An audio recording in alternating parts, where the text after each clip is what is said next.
Reverend Al Sharpton, and we are back. 1-877-532-5797. 1-877-532-5797. Let's go back to the phone. Tiffany Cross is my co-host of TheBeatDC.com. Don't forget, go to www.nationalactionnetwork.net, www.nationalactionnetwork.net, to pre-register for the National Action Network Convention, April 18th through the 21st. Space is decreasing. A lot of people coming in. You need to register today. All of the plenary sessions and workshops are free. Let's go to Robert in Chicago, WVON 1690. Robert, the home of the governor, I should say. Governor Cliff Kelly. Cliff Kelly, that's right. Go ahead, Robert. Yeah, I'm calling regarding your intro with the gentrification question. Yep. Yeah, and you mentioned Charles Blow. Now, this gentrification it was addressed in the Kerner Commission report, Chapter 17, in 1968, when it was completed. In fact, March 1st this month was the 50th anniversary of the release of the Kerner Commission report.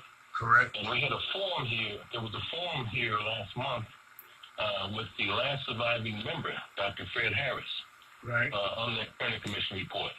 And what he addressed is that 50 years later, there have been no progress, no changes. We're still in the same mode. In 1967-68, they addressed the Kerner Commission with the idea that there are two Americas, one black, one white, separate and unequal. But they muddied the waters on that. And gentrification process, well, they did that by including all the other protected classes, because in 1964, President Johnson signed the Civil Rights Act, and he identified two federally protected classes. And since then, we've included the stampede of the other issues, and we should be addressing strictly ours at this point. Now, when you have... Whoa. Slow down. Slow down. First of all, that is not what the report said. The report said that we have not made progress in areas of employment, incarceration, as well as home ownership. That we made progress in areas like education. That's one. Second, when you said they should not have concentrated on other areas, they should have concentrated just on us. Who is they? The current administrations. When you talk about federal states' rights. And those administrations were mostly right-wing administrations that really did not concur with the findings of the Kerner report. That is why it is important what administrations we put in. But the Kerner Commission report also summarized it in one of the summaries, stated that there are two Americas, one black, one white, separate and equal. Right. And the problem is, if you want to solve the problems that which we created in the black community, you have a choice. You can either help them solve the problem or get rid of them. It didn't say any other groups except black people. That's what the original Kerner report said. That's correct. Yeah. What you said since that, they brought in other interests, but they have not dealt with us. And I asked you who they were, and you said other administrations. And that is why I'm saying it is important that we determine those administrations.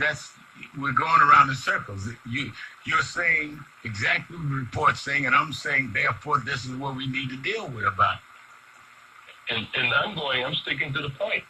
The point is that the commission report addressed black people and the conditions of black people. Yeah, and the administrations that you raised subsequent to that did not deal with the issue of race and black people. In 68, when the report came out, Tiffany and Robert, Richard Nixon was the president. Richard Nixon did not adhere to anything to deal with that report. After him, because he was put out, he had to resign because of Watergate.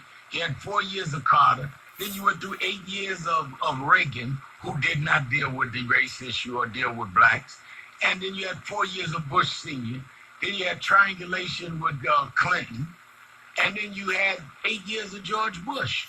So by your own statement, Robert, the administrations coming, those were the administrations in the last 50 years. I respectfully correct you on this, Rip Shafton. President Johnson was still the president, and March 1 '68. Nixon came in. And I said that Nixon was elected in November of '68. All right. Right, So, but March 1st. yeah, and when did Johnson announce he wasn't running again? In late March of '68. Okay. So I mean, you can't have it both ways. You said it was the administrations following there for 50 years, and I just gave you those administrations that did not deal with the commission, which is the reason why Tiffany and I are saying you've got to vote and put in administrations that will support your interests. How do we know that a lot of people that supported Reagan and Bush again and all of them voted to make sure that things like that report wouldn't be implemented? While we had people running around our community telling people don't vote, it don't matter. Oh, we have minions in our community who do that, absolutely. And we have them right here in Chicago throughout every form of government, city, county, and state. I mean, they work against our communities. So until we get our people educated in the history. Now, there's a state statute here in Illinois that was established in 1991 to teach black history in the public school system. It has not been adhered to yet. I'm getting off track with this because all of this applies. When you talk about gentrification, Yolanda Ward, who worked in HUD, exposed what HUD's involvement was with the gentrification, spatial deconcentration in that in housing in our community. They assassinated her in 1980, and you can look that up. Yolanda Ward. Okay, thank you for your call. See, my point is Tiffany, I don't know where Robert was going, his facts were right. My point is that's all the more reason why we're talking about voting. I think a lot of people act as though Martin Luther King and those that supported him were in charge the last 50 years. They were not. We had to fight those that were in charge because the people that got in charge were people that was opposed to all of that. Right, and I don't know the report that you all were referencing, so I won't comment there, but I will echo your sentiment that we have to take control of our own destiny. And even the caller who called a while ago saying, that Kamala Harris should be VP and Eric Holder should run for president, even that, with all due respect to the caller, I'm not throwing shade at him, but that is what I call lazy activism. Like everybody can have an opinion on who needs to run for president. And he was saying, I don't know laws. I just want them. I mean, that is putting your blind trust in somebody, and you're saying you don't know laws. Like, take the time to read a paper, to know what's going on, to be active, because an ignorant vote is just as dangerous as somebody who isn't voting. And everybody who looks like us is not for us. Just as evidence with Omarosa, somebody, if that's all that matters, you would have listened to Omarosa and voted for Donald Trump. So I hope that people do take more of an active role in this election cycle, and not just this election cycle, but every election cycle. I can't stress the importance of it because even issues like gentrification are impacted by your city council, by the people, honcho, right? And your zoning boards, your city council, your mayor, all of which comes from elections. Now, you can't have it both ways. If people are running around saying voting don't matter, then you're letting the zoning board and you're letting the city councils be elected by others that will vote. So people tell me, why ain't y'all doing something about gentrification? And I said, we need to vote in new city council. I ain't into voting. But then that's why we ain't done nothing about gentrification. I mean, right. And then that kind of real blunt educating of our community shows that we respect our community's mind enough to talk sense to each other.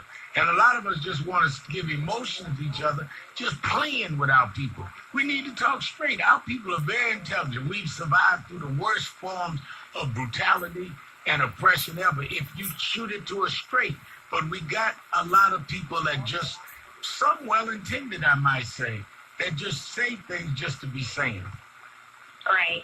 And I just want to say really quickly, Rev, and I know we may have to take another call and go to break, but I want to say our vote matters. If you look across elections all across the country, there is a concerted effort with outreach to African Americans. We represent a significant voting bloc, and we have to harness that power. Of course, you know, in New York with the governor's race, everybody's Rev's best friend these days, I bet. Yep. Everybody wants to sit down and talk to Reverend Starkey these days because they know that the path to the governorship, they have to cross through the Black community. And, you know, I'll be watching. I know you're going to be active in the governor's race one way or another, just mobilizing the Black vote. But these things are happening. I mean, it's national news because it's you, but these things are happening in small local communities all across the country with people running for Congress, people running for state reps. They know they have to secure the vote of Black people and mainly, Rev, Black women. Black women are driving election results. So let's harness this power. And evidence of that was Alabama, no doubt about it. That's right. And here in Georgia, I hope they get that together with Stacey Abrams down there, who could be the first African American governor of Georgia. Sorry, absolutely. Sorry. Let's go to 9:10 a.m. Superstation. Abdullah Shabazz, you're keeping it real with Al Sharpton and Tiffany Cross. Yes, sir, my wise and decrepit singing brother. I'm so glad now. I thank Almighty God for hearing my prayer, brother, because I was praying for him to bring you on this station, brother. And how's your beautiful wife and daughters doing? Everybody's fine, thank you. And good to hear your voice. I haven't talked to you too long. Glad to hear your voice, Abdullah. Yes, sir. It's been a long time, you know. God heard my prayer, brother. I'm so glad you're on this station. And like a lot of them want to kind of condemn you, condemn me. I've been having fights and everything with them when they hear you on the other shows. I said, but all you got to do is listen to Brother Sharpton, and he going to make it plain. Like I used to tell Brother Malcolm, I said, because, you know, he's not afraid to tell the truth. He's a man. Yes, sir, brother. I got to take my break. Thank you for your call. Let's take a break. We'll be back. More of you on the phone. 1-877-532-5797. Good to hear, Brother Abdullah. Now I know we on in Detroit. That's my man. Everybody got a man? That's my man. We'll be right back.